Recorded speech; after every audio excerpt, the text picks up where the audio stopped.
Hi, everybody.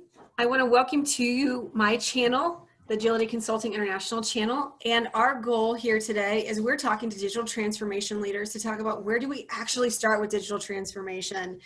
And let's get into the nitty gritty details of it. So I brought one of a really, really amazing digital transformation leader, Elizabeth Shirkey. And so our goal is to learn more about her. Thank you for joining us. Emily, good to see you again. Hi. Good to see you too. So tell us a little bit about yourself, your background, and how your digital transformation experience has evolved. Sure. So it's been a wild journey for me. I started my career in financial services. I've worked as a PM and a Scrum Master for a long, long time, and then moved up the ranks into executive leadership. So in banking, it's really interesting. I worked there in financial services until the last year or so, and then I made the transition to higher ed. And watching the transition from in higher ed over the last year during COVID has been really interesting. It's really similar to what I saw about a decade ago in banking. And that just really stood out to me because I think one of the primary things I've seen is just our customer base is changing. Just like in banking about a decade ago, people stopped wanting to go into the branch. People didn't want to have that relationship with their branch manager, with their tellers anymore. And as I worked at PNC, primarily there, they started building out branches of the future where they were very, very small. Would usually have like maybe a loan officer and one teller because they realized that their customer base wanted to do everything on their phone. And that technology and that digital transformation really started and developed. And I saw that when we were working in COVID in higher ed. It was really, really interesting. And it shows just how much digital natives have changed the landscape of what we're doing. A lot of our faculty members really had a hard time adjusting to working and teaching remotely, understanding that you have to interact with the camera, that you can't look like this, and helping them really understand the technology that we were putting in the classrooms. That was really, really important. So it became more than just technology. It became process and training and helping faculty that are very much used to just coming in with a legal pad and lecturing, helping them engage, helping them understand how, when someone raises their hand digitally, how to answer their questions, how to interact, how to create breakout rooms even within the technologies and get students engaged and talking. Those were some huge challenges that you don't think about when you're just learning and teaching people how to use an app. So those were some of the transitions that we've made, and watching my career kind of make that transition, it was kind of, at first it felt like going backwards, because a lot of it was like, oh, I've done this. We've implemented new processes to go paperless and to do all of these things and use PDF and do all of the things that you would normally do, digitally. And it really did feel like going backwards for a while until I really shifted and thought about our customers and the changes that were required, and that really in higher ed and school in general, I would say even K through 12, it's never going to look the same. And for people to help them change their mindset and to do that, it's not going backwards. It was just growing another aspect of my experience and my career. So it's been really, really interesting. It sounds like you've been a part of a lot of different industries and different types of digital transformation. Which one do you think was the hardest or the most challenging out of all of your experiences? I think higher ed, just because, one, it's a new industry where I was not accustomed to the business of higher ed, and frankly, they don't want you to say that it's a business. And that's been something I've been trying in my area to change, because I do see faculty as my customer I'm providing service for them. Students are my customer. So helping people understand that you can say business without it being a dirty word too. It's okay to say that you're a business, that it's a business, that you're running a business. Mm. Especially when you think about, I work for a public university, so this is taxpayer money. And I would, as a taxpayer, want someone to treat my investment like a business. I don't think that has to be a dirty word. So for me, making that transition was difficult. And then I started my new position the very week that the whole university went remote due to COVID. So there were instances this week where it was the first time I'd met people, or the first time I'd met people in person on my team. Isn't that funny? Challenges there too with just learning people, building teams. I've done that remotely in the past, even offshore and things like that. But the thing that made it different was everyone in my past lives was accustomed to working remotely. Technologies were there to work remotely. The mindset was there to work remotely. And at this particular university, that was very much the opposite. People traveled across campus to go to in-person meetings.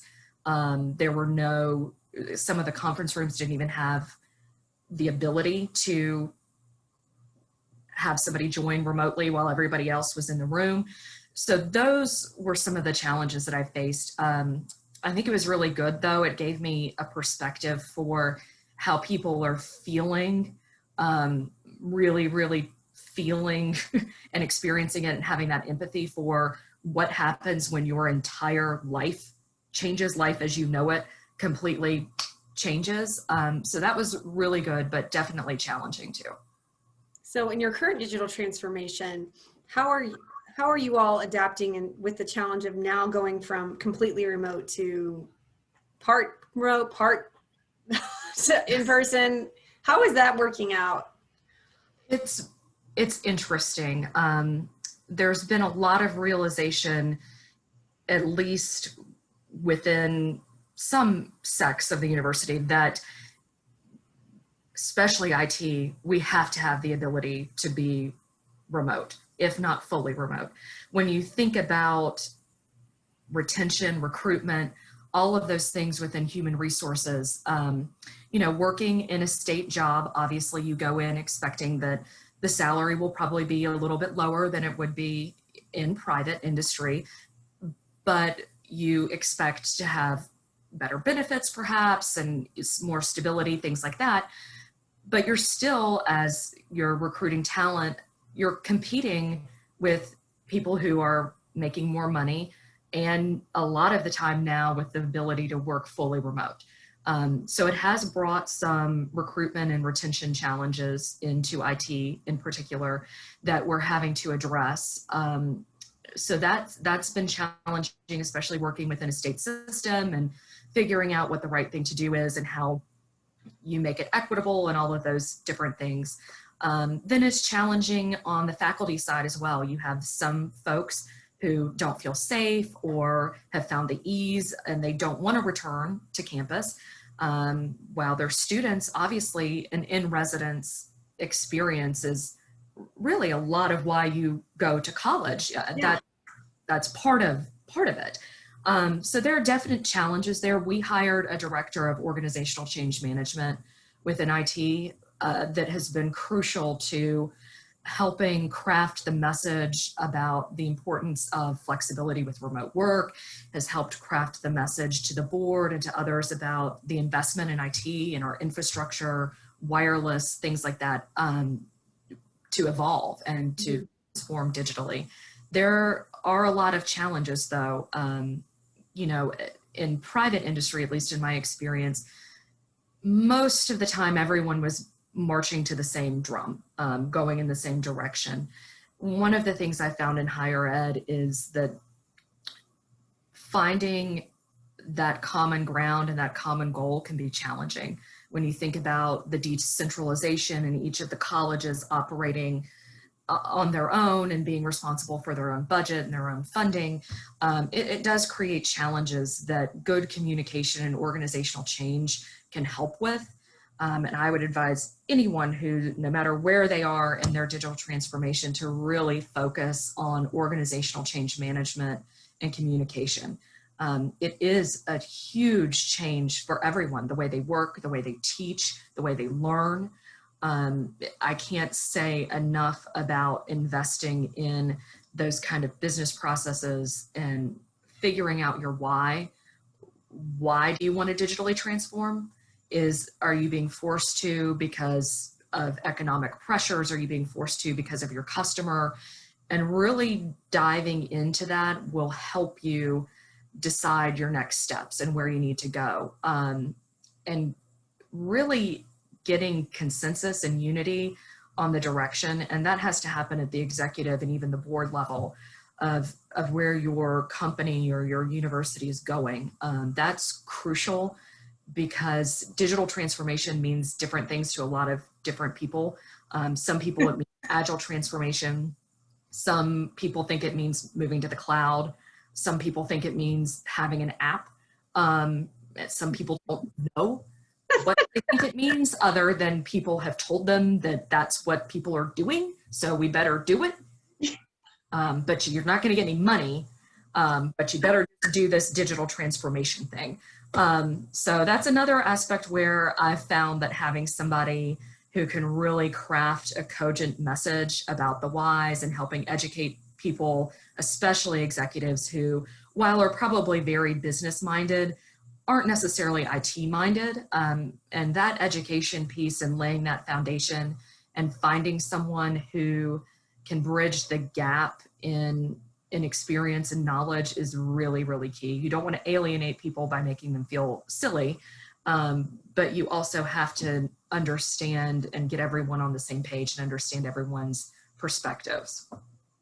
What do you think are some tips and tricks for organizational change management, like getting that communication plan out? What's worked and not worked in your experience?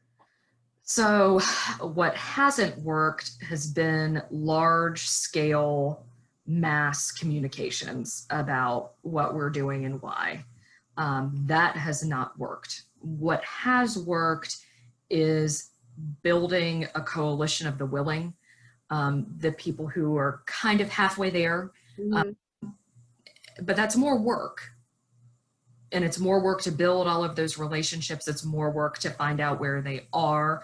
It's a lot of work. It's really intensive to figure out who all the stakeholders are, what their relationships are to each other. All of that takes time and planning.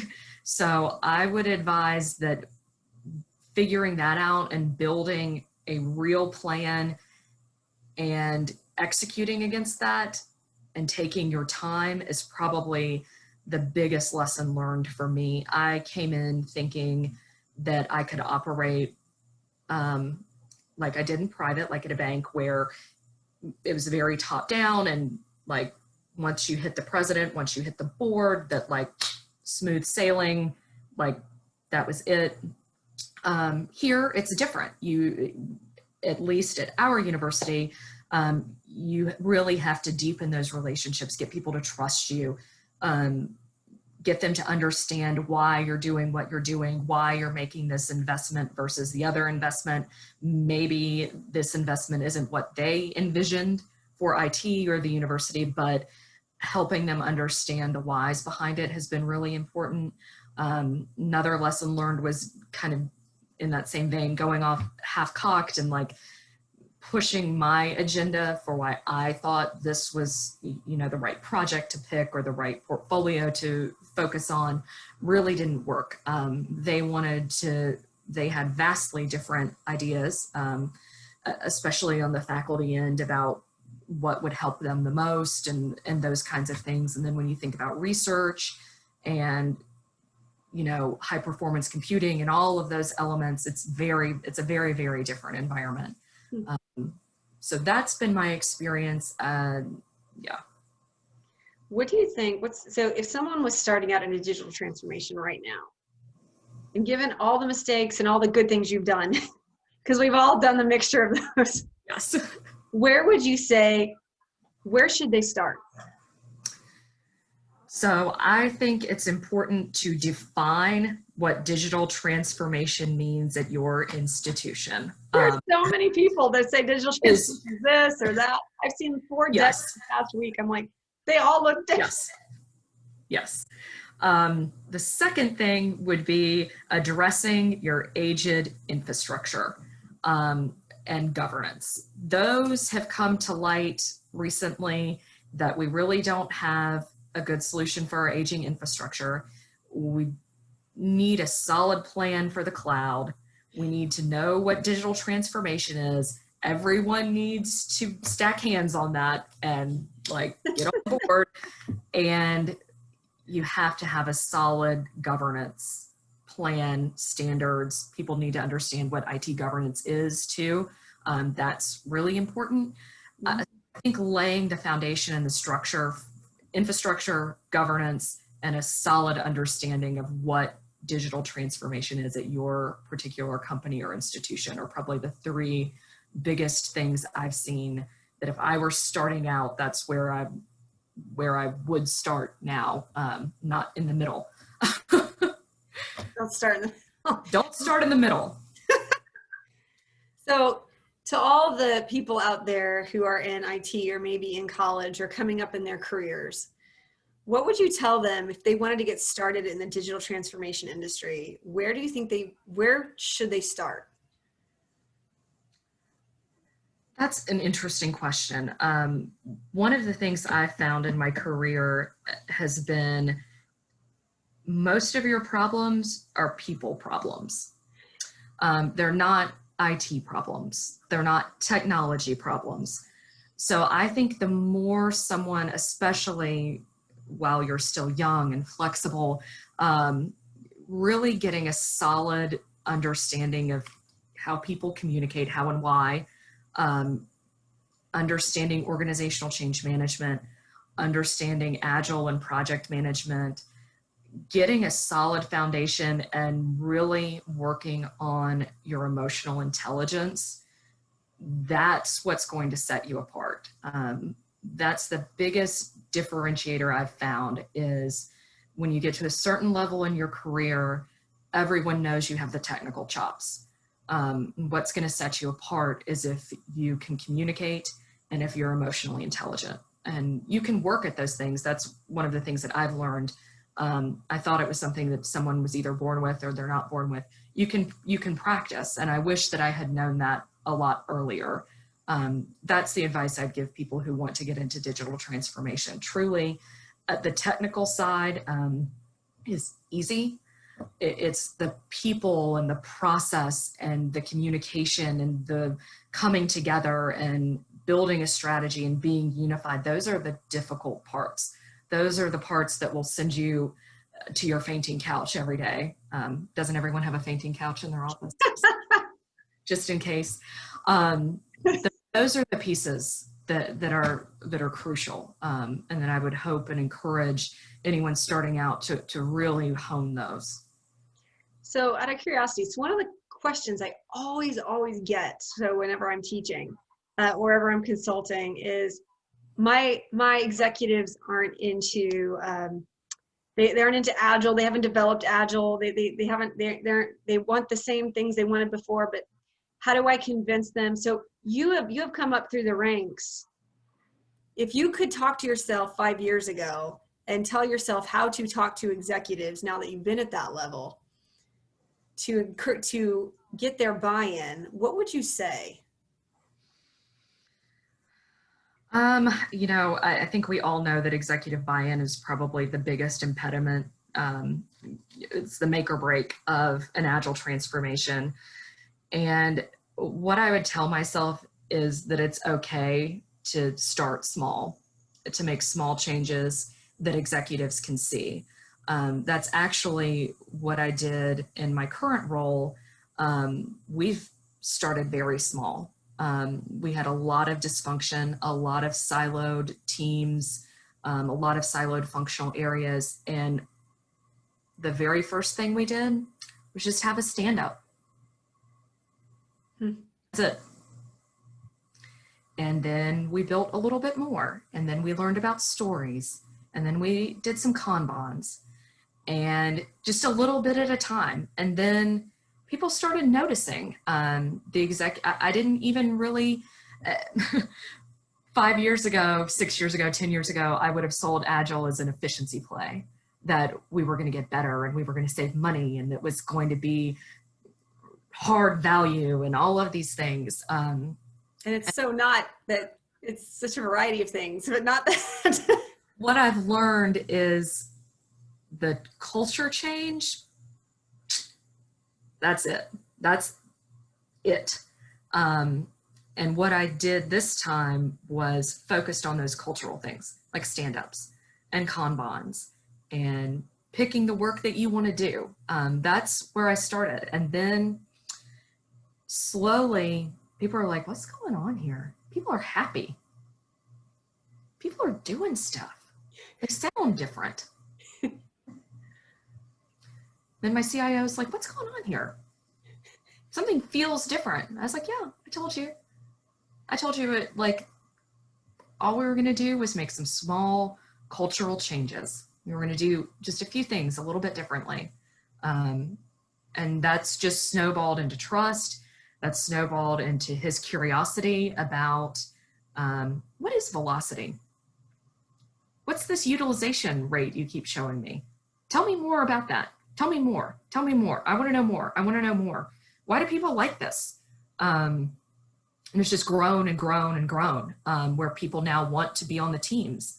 They want to know how to learn more. I mean, that's really the shift that I made, was going from, and the efficiency comes, all of that comes, and you get better and you show more value and all of it comes. But starting that way, people don't want to hear that. I mean, it's just, it took me a long time to realize that. So I'm hoping that someone will hear my experience and start their Agile transformation differently than I did, because it took me a long time to realize that talking about efficiency and value and all of those things, people weren't buying it. It wasn't resonating. Yeah. And the real problems were really in the culture and that way we did work and having autonomy and finding ways to make people passionate about their work. That's where it's at. So please listen to me. If you're starting an Agile transformation, start with the culture change aspects of how good it is to work on a team where everybody's contributing, where people feel valued, where they're self-organizing, they're choosing their own work, they're bought in. I mean, those are the things that make people want to come work on your team, not efficiency. What would you say in all of your experience? Because I want to end on a funny note, because it's always funny. There's always funny stories in digital transformation. For example, I have a product owner that was prioritizing by alphabetical order. That's not a joke. Totally true story. For the folks listening, nope. You do not alphabetize, don't prioritize by alphabetical order. But anyway, what's one of the funniest stories in all of your experience? Oh gosh. Okay. There's so many. That will remain nameless. I was leading an initiative to go from hard phones to soft phones. And I'm really good with a variety of people. So they were like, and I think it might've been a joke too, but who knows? My boss said, I want you to go talk to this traders group about their soft phone and help educate them and just talk to them, do a little training, do a little, whatever with them. And I was like, okay, cool. That'll be great. I can do this, and when you picture these people, they're traders. So they're working on phones and all the time. Okay. And this man picked up his laptop and said, how do you expect me to hold my laptop to my face all day and take calls? He was trying to take the call on his side. Oh my gosh. And I feel as though I should have won an Oscar for being able to tell him with a straight face that we would be providing a headset for him to use, a wireless headset for him to use with his soft phone technology. He would not be expected to hold his laptop up to his face and talk into it like a flip phone. That's Oh, no, that's funny. Oh, that made me cry. But that highlights why organizational change management, communication, and training is so important, because bless his heart, he really thought and was very angry, legitimately so, that he was going to be expected to hold a laptop up to his face. And we laugh about it, but I mean, he was a revenue generator, very well respected, and he truly thought that that was what digital transformation was going to do to him, was going to ruin his life. So while it's funny, it really highlights about the messaging that you have got to, everything that you think is absolutely clear is not. There are going to be people that are extremely intelligent, that make millions of dollars a year, that think you're going to have to hold a laptop up to their face. It's just, I remember when cell phones first came out, you know, and they were like this big. And Yes. I should find a picture and put it in here. But they were this big, and I remember I'm like, we're going to call the moon with this thing. I mean, it's like, it's probably 10 or 15 times larger than any cell phone that exists today. And I Probably remember, not now. I saw a guy the other day that it looked like he was holding an iPad up to his face. oh, because aren't those the ones that unfold out? Yeah. But it was just so funny, because remember when my dad got it, I was like, how do you drive and hold, like, it's heavy. You hold that on your face, and I don't know what to do with this phone. I know. And then those old rotary phones, I'd go home and there'd be the rotary, you know, where you like dial Emily, it. you're not that old. Stop. Yeah. Stop. So it's all good. It's just interesting. But I really do appreciate your time. And I know there's a lot of people out there that don't know where to start in digital transformation that can use all these tips. And, you know, if they ever need to reach out to you, I'm sure you'd be open to Yes, having absolutely. a conversation like, where do I start? What do I do? How do I fix this problem? But anyway, thank you for your time, and have a great, great day. Thank you, Emily. This was so fun. Let's do it again soon. Yes. Bye.